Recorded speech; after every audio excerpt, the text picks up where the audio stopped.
Chegou a vez finalmente de falar do My Dying Bride. Vou tomar aqui um vinho com vocês, não em silêncio, ouvindo o My Dying Bride e discutindo toda a sua discografia, composta por 14 ou 15 álbuns de estúdio. Vou comentar toda a discografia da banda inglesa no vídeo de hoje. Acompanhe.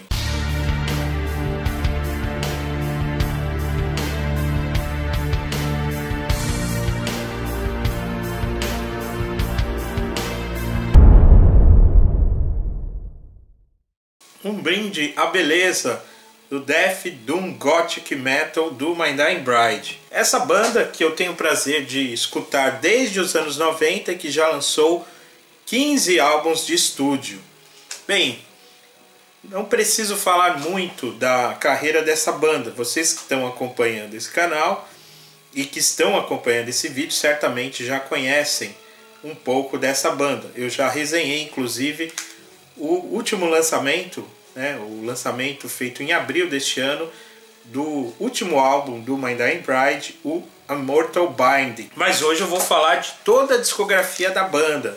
Finalmente eu completei, embora me falte um dos álbuns do My Dying Bride, que é o Evinta, um álbum lançado em 2011, que na verdade contém algumas remixagens de faixas orquestrais com leituras dos poemas de Aaron Steintorp.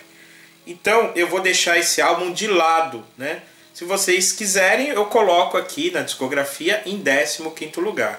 Mas o interessante mesmo é comentar e ranquear a discografia dos outros 14 álbuns de estúdio. Eu vou falar também da minha relação com a banda, a partir do lançamento desse álbum aqui, The Angel and the Dark River, em 1995. Eu tive a oportunidade de fazer uma cópia. Alguns dos meus amigos ali com os quais eu escutava esse tipo de música nos anos 90 tinha a cópia original importada da Peaceville, e eu fiz uma cópia para mim, uma cópia pirata que me acompanhou desde então, aí já quase 30 anos. Vocês já imaginam, esse álbum terá aqui um lugar de destaque na discografia do My Dying Bride. Eu não acompanhei tanto a carreira da banda ao longo dos anos, porque boa parte dos seus álbuns não foram lançados no Brasil. Somente lá por volta dos anos 2000, com a popularização ali dos downloads, eu pude ter acesso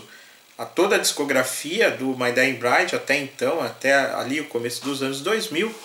E fui percebendo um pouco a evolução da banda, que, no entanto, apesar de um único álbum experimental, o álbum 34.788% completo, de 1998, esse é o único álbum, digamos assim, experimental, como quase todas as bandas aí que estão há muito tempo na estrada e que estavam na estrada nos anos 90, lançou um álbum bastante discutível. Mas, fora isso, os álbuns do My Dying Bride são muito densos, sempre você aprende algo novo ao escutá-los novamente. Então é uma verdadeira viagem, poder escutar todos esses álbuns, tanto reler os poemas lidos pelo vocalista Aaron Steintorp, tem tanto essa capacidade de fazer uma leitura dramática das suas próprias letras, como também cantá-las com vocais guturais, vocais dramáticos, de diferentes formas, e oferecendo então um tipo de sonoridade muito peculiar. Embora o My Dying Bride seja uma banda, pode ali ser enquadrada no gênero Death Doom Gothic Metal, é uma banda que tem uma sonoridade muito peculiar, justamente também por conta dessa voz do Aaron Steintorp e também por conta das suas canções lentas, bastante complexas, com diferentes andamentos, muitas vezes com mudanças bruscas de andamento, com algumas partes com teclado e violino, que dão também um caráter ainda mais complexo à sua sonoridade, e também oferecendo diferentes tipos de experiência estética. Então, ao longo da carreira foram 14 álbuns. Eu vou falar então, finalmente, toda a discografia do My Dying Bride, indo como sempre do pior ao melhor. Sendo que mesmo o pior não é um álbum ruim. Deixando, como eu disse, o Evinta de lado, vamos começar em 14º lugar justamente com o álbum experimental do My Dying Bride, que é o já mencionado 34.788% completo de 1998. Né? Um álbum que ele tem um pouco o que aconteceu também com o Paradise Lost, né? Também uma banda inglesa que também veio da Peaceville e que nos anos 90 experimentou muito com uma sonoridade eletrônica, industrial. O My Dying Bride fez isso neste álbum aqui de 1998. Mas eu não acho o álbum de todo ruim. Inclusive ele tem duas faixas muito boas, que são Der Überlebende, né, um título em alemão, né, o sobrevivente, e a faixa Under Your Wings and Into Your Arms. Mas essa experimentação com o eletrônico, ela não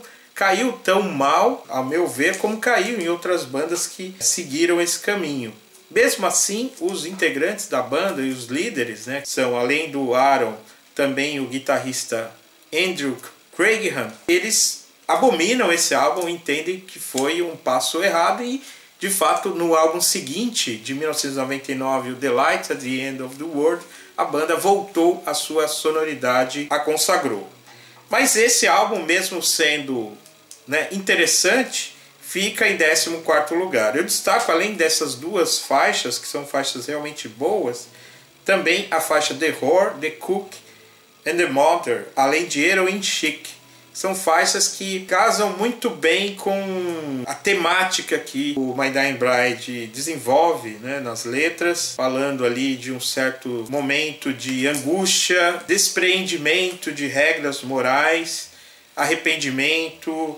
Eu acho realmente esse disco um disco interessante, embora seja unanimemente o pior disco da carreira do My Dying Bride, é ainda um álbum interessante. Em 13º lugar, eu colocaria o primeiro álbum da banda, lançado em 1992, As the Flower Withers. No começo da sua carreira, o My Dying Bride, ele realmente tinha uma sonoridade extrema, né? E vocês podem ver as entrevistas que esses dois principais membros da banda, os líderes, né, o Aaron Steintorp e o Andrew Craigham, né, eles falam como eles de fato gostavam do metal extremo, né, inclusive o Aaron, ele tinha um fã-clube do Bathory, além, né, de gostar também de doom metal, de Candlemass.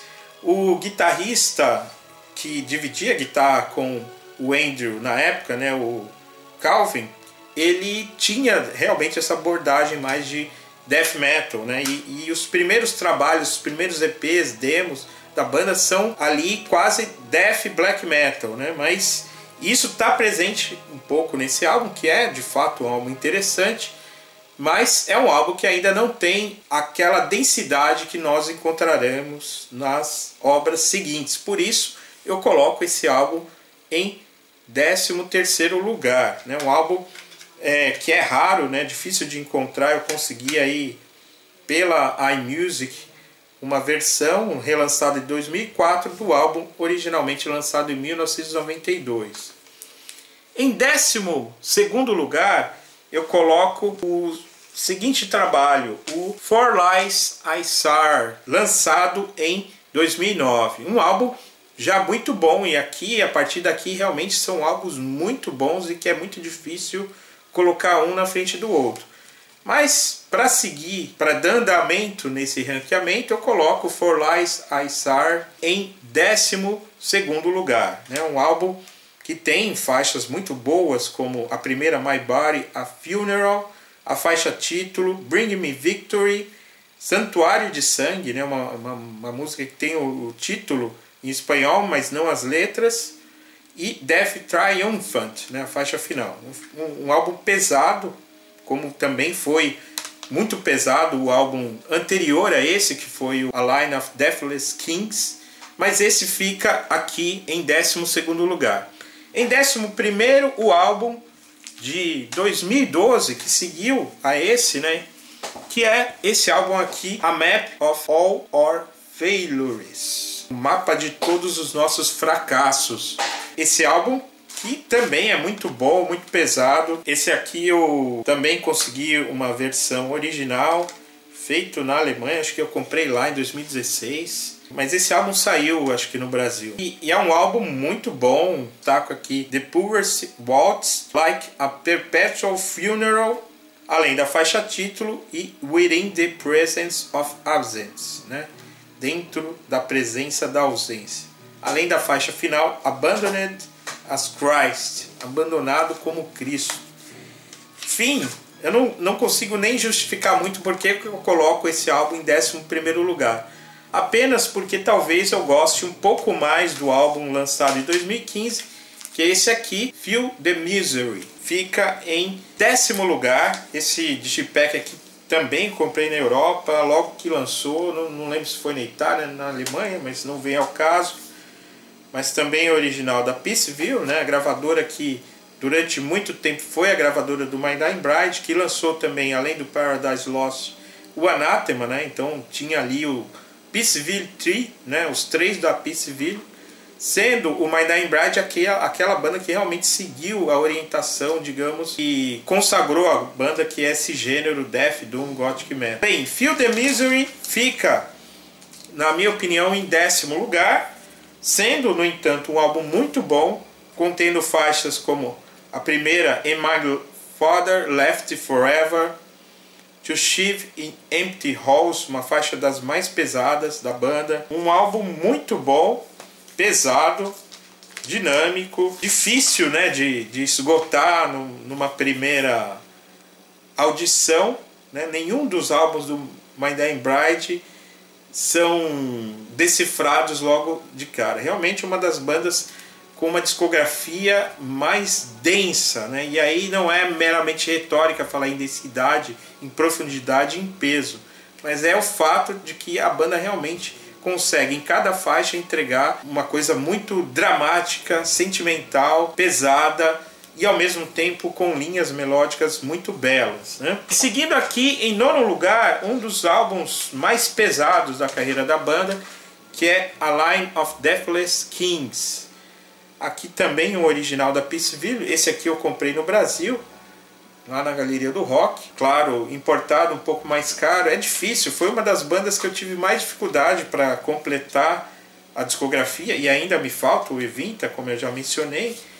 Mas enfim, A Line of Deathless Kings é certamente um dos álbuns mais pesados da carreira do My Dying Bride. Faixas muito pesadas como To Remain Tombless, L'amour détruit, né? uma faixa com título em francês, The Raven Wings, Deeper Down, The Blood, The Wine, The Roses. Enfim, um álbum, né, para quem não conhece aí e gosta mais do Death Doom, né, do início da carreira, né, esse álbum, além do último álbum lançado que eu já comentei, a Mortal Binding, né, é talvez assim os dois álbuns aí dos últimos anos que mais remetem à época inicial da banda lá dos 2 primeiros álbuns. E aí eu vou falar do penúltimo álbum, né, sendo o A Line of Deathless King o 9º álbum aqui na minha discografia,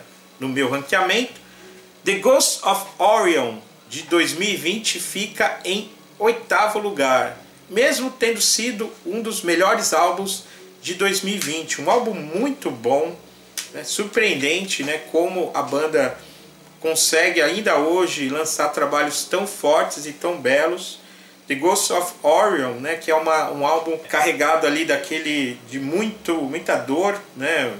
Vocês conhecem a história, né? O Aaron, quando, né, a banda estava produzindo esse álbum, ele estava passando por um momento de dificuldade, a filha estava com câncer, né? Ele faz menção a isso nos créditos, né, do álbum. Tem aqui a versão da Shinigami. Esse foi o primeiro álbum do My Dying Bride, lançado não pela Peaceville, mas pela Nuclear Blast. Tem inclusive uma faixa que remete muito a esse sofrimento do Aaron, que é Tired of Tears, cansado de lágrimas. Além dessa, né, Your Broken Shore, a primeira faixa que houve aí um lançamento de um clipe, né, um videoclipe com o Aaron fazendo um gutural, saindo das águas, pintado de preto, uma coisa assim muito interessante. A faixa To Outlive the Gods é muito boa, e a melhor do álbum, na minha opinião, The Long Black Land. Enfim, um álbum que tem também várias participações especiais, violoncelo, tem a participação aqui do baterista Jeff Singer, né, que já tocou com o Paradise Lost. É um álbum que, assim como desde 2009, 2008, né, contém a Lena AB no baixo, e no violino e nos teclados o músico Sean McGowan, né, o novato ali da turma, né, enquanto os membros ali já estão, né, na faixa dos seus 50, 60 anos, o Sean é um pouco mais novo. E temos, como eu disse, a Lena B, né, e o Jeff Singer, ex-Paradise Lost. De fato, assim como o Paradise Lost, o My Dying Bride ele tem uma grande rotatividade de bateristas, né? Parece que essas duas bandas tiveram aí ao longo dos anos uma grande dificuldade de fixar bateristas em sua formação. Tanto é assim que hoje nós temos na bateria Dan Mullins, né, que foi o baterista do álbum For Lies I Sar, e agora ele voltou à banda neste álbum, A Mortal Binding, que em minha opinião fica em 7º lugar, né? Foi difícil aí decidir se esse álbum supera o The Ghost of Orion, e eu acho que supera sim, por conta de uma sonoridade mais direta e de faixas muito fortes, como Her Dominion, Her Throat Labors at the Work of Felat. Essa faixa realmente uma das faixas mais pesadas aí dos últimos álbuns. Um álbum que eu comentei como um dos grandes lançamentos de 2024. Fica em 7º lugar no meu modesto ranqueamento. Em 6º lugar eu coloco aquele que é um clássico e é legitimamente considerado um clássico, que é o Turn Loose the Swans, lançado em 1993. Ele fica aqui, né, numa posição de destaque em 6º lugar, mas não nos 5 melhores, embora seja um dos discos considerados melhores da carreira da banda, do ponto de vista da crítica. Mas eu ainda deixo esse álbum em 6º lugar, porque embora ele seja forte e tenha clássicos como Your River, a faixa título Sear Me, né, que é uma faixa que tem diversas versões ali no começo da carreira da banda, eu coloco Turn Loose the Swans em 6º lugar. E aí vamos para os 5 melhores desta banda. Antes, mais um brinde. Quais são então os 5 melhores álbuns do My Dying Bride? Vamos lá. Eu coloco em 5º lugar um álbum que, em geral, o Aaron e o Andrew deram já algumas entrevistas dizendo que eles consideram esse o melhor álbum da banda, que é o Like Gods of the Sun, de 1996. Assim como The Angel e The Dark River, esse é um álbum que contém apenas vocais limpos, não há vozes guturais. Não por isso, mas eu gosto muito desse álbum, é claro. Ele contém clássicos como A Kiss to Remember e Grace Unhearing. E é um álbum que ele tem também, na versão que eu tenho aqui, argentina, né, relançada em 2014, duas mixagens diferentes para a faixa It Will Come e Grace Unhearing. E na época, né,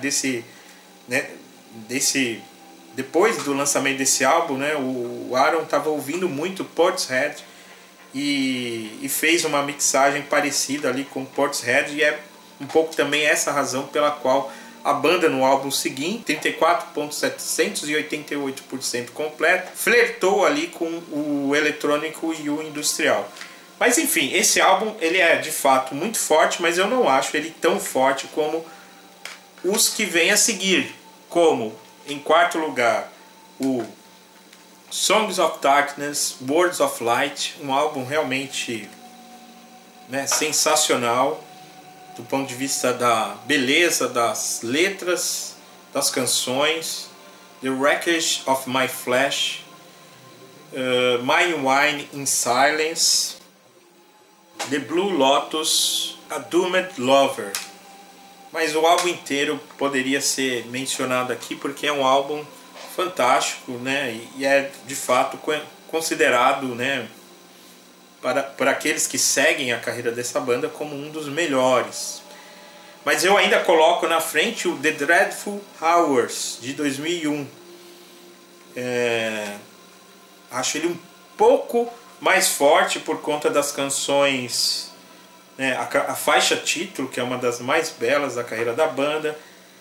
Le Figlie della Tempesta, aqui um título em italiano. A Cruel Taste of Winter, né, também uma das faixas ali que poderiam estar entre as melhores da carreira da banda.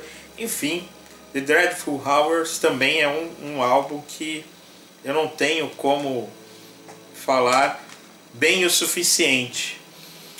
Bem, e qual é o segundo melhor álbum da banda? O segundo, na minha opinião, é esse aqui, o The Light at the End of the World, de 1999, que marcou a volta da banda à sonoridade clássica depois da experimentação do álbum de 98.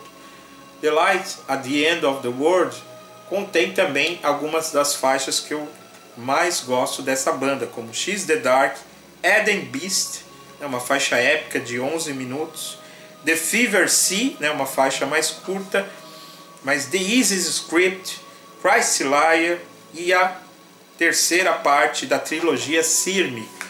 Enfim, The Light at the End of the World é um dos melhores álbuns da banda, apesar da dificuldade que eu tenho realmente de estabelecer a diferença qualitativa desse álbum aqui para álbuns como o The Dreadful Hours, o Songs of Darkness, Words of Light e mesmo o Like Gods of the Sun. Mas em primeiro lugar, como não surpreenderá ninguém, o The Angel and the Dark River, de 1995. Aqui é a versão mais recente que eu tenho, uma versão argentina que contém alguns bônus e que é, na minha opinião, o melhor álbum do My Dying Bride, The Angel and the Dark River, em que pese a ausência dos vocais guturais, é o álbum que tem, assim, talvez um dos álbuns mais tristes da história do metal em geral, se é que é possível, né? Não, o heavy metal em geral não é um gênero triste, né? Apesar de que o Death Doom talvez seja, né? Se a gente pensar no Candlemass e faixas como Solitude, que são faixas tristes, melancólicas, mas aqui a gente tem realmente uma melancolia extrema, né? Isso, né, em faixas como A Sea to Suffer In, Your Shameful Heaven e The Cry of Mankind, né, cujo título já diz tudo, né, e cuja sonoridade, né, representa ali nas guitarras um choro que vai do início ao fim, é quase que um chorinho heavy metal, né? E Black Voyage é uma das faixas que eu mais gosto desta banda. Portanto, The Angel and the Dark River é meu álbum favorito do My Dying Bride. E eu não tenho aqui muitos outros itens do My Dying Bride. A banda lançou alguns álbuns ao vivo e eu tenho apenas aqui a minha versão argentina desse álbum aqui, The Voice of the Wretched. Um ao vivo gravado em 2001, lançado em 2005, salvo engano, ou pelo menos é de 2005 essa versão argentina que eu tenho aqui, Digipack. Mas é a turnê Dreadful Hours, né? Inclusive tem uma faixa desse álbum aqui, que é a Cruel Taste of Winter. E, enfim, há também alguns vídeos da banda, né? Que eu conheço, né, porque baixei e ouvi ali no YouTube, mas não tenho aqui. E, enfim, essas são as minhas impressões sobre a trajetória, a carreira e a discografia do My Dying Bride. O que vocês acham desta banda? Quais são os seus álbuns favoritos? Digam aí nos comentários. Continuem acompanhando esse canal. Nele vocês encontrarão aí, além de algumas resenhas e textos e aulas de filosofia, também comentários sobre discografias de muitas outras bandas, ok? Continuem então acompanhando a Flama TV. Eu vou terminar aqui meu vinho e keep the flame burning.